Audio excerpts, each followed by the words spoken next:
Oj, otroci, nova sreda, nova zgodbica. Danes nosi naslov Snežak. Pisker na glavi, metlo pa v rokah drži, zimi se smeje, sončnih žarkov se boji. Kdo je to? Ja, jasno, to ve vsak junak, da je to Snežak. A tega, kaj se je neke zime zgodilo nekemu Snežaku, tega pa ne veste. Če mi prisluhnete, boste pa tudi to izvedeli. Na zasneženem igrišču so otroci naredili velikega, lepega Snežaka. Res je bil lep, zelo so se potrudili. Za oči so mu dali velika črna gumba, njegov nos je bil velik oranžen koren, rdeči gumbi pa so bila velika nasmejana usta. Okoli vratu je imel pisan volnen šal, v roko je dobil metlo, na glavo pa so mu posadili star zelen klobuk, prispeval ga je dedek enega od otrok. Ko je bil Snežak narejen, so otroci poklicali svoje starše, da so jih fotografirali ob Snežaku.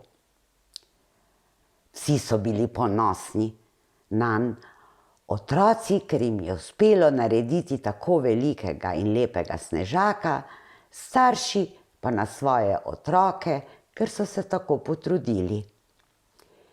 Tisti dan se je igra s snegom nadaljevala.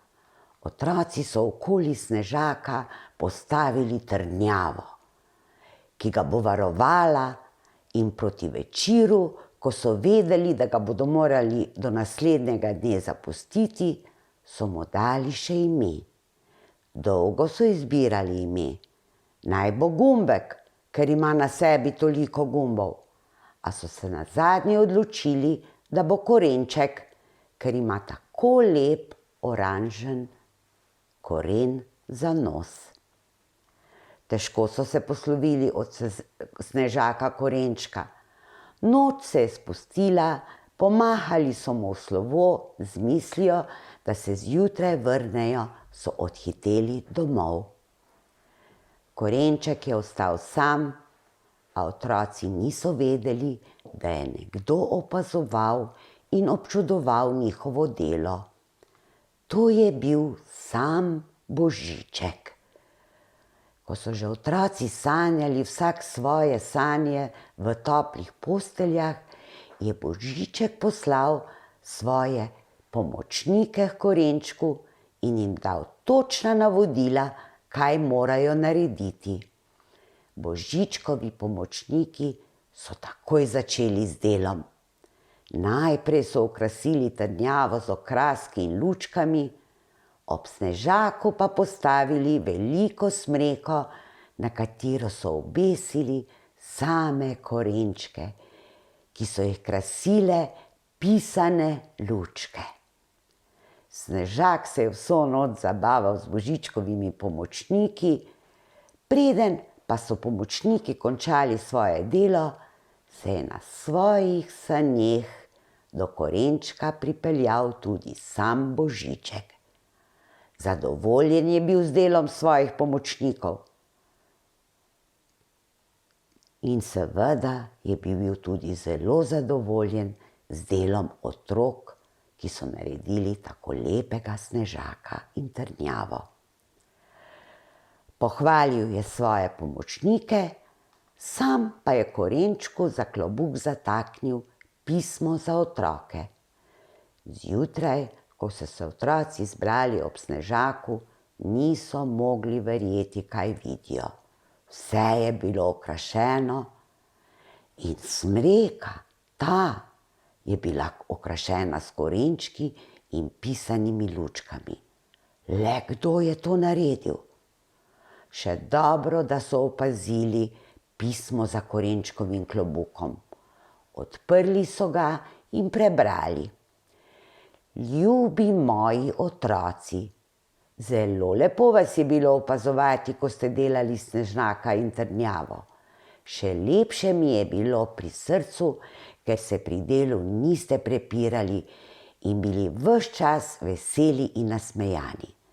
Zato so vam moji pomočniki naredili smreko in okrasili trdnjavo.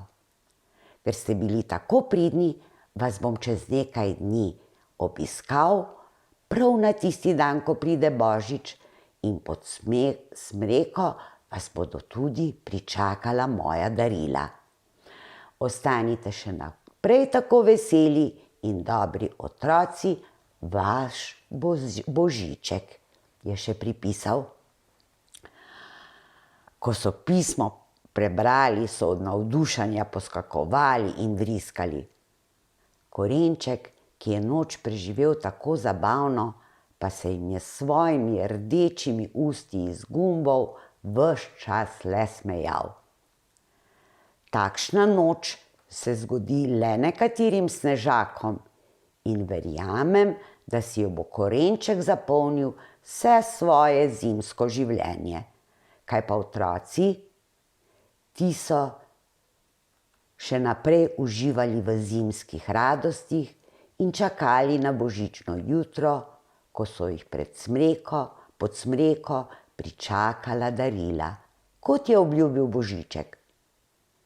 Seveda so se daril zelo razveselili, ampak še bolj so bili veseli, da jih je Božiček razveselil s tako lepo smreko iz korenčkov, obsijano z lučkami in okrašeno trdnjavo.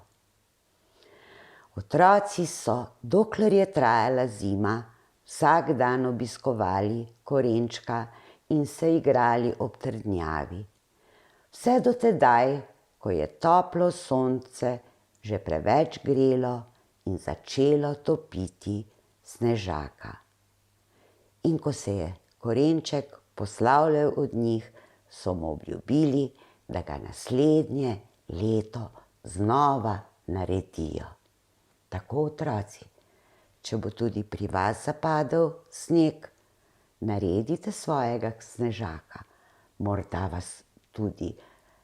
vas preseneti Božiček in vam še kaj dodatno okrasi.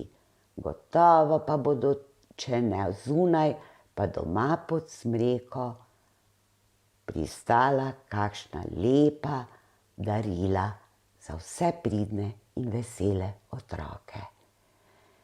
Lepo se imejte, to je bilo za danes vse, se vidimo naslednjo sredo. In če vam je bila zgodbica všeč, jo všečkajte in se naročite na moj kanal Metka Paštetka. Oj, se vidimo!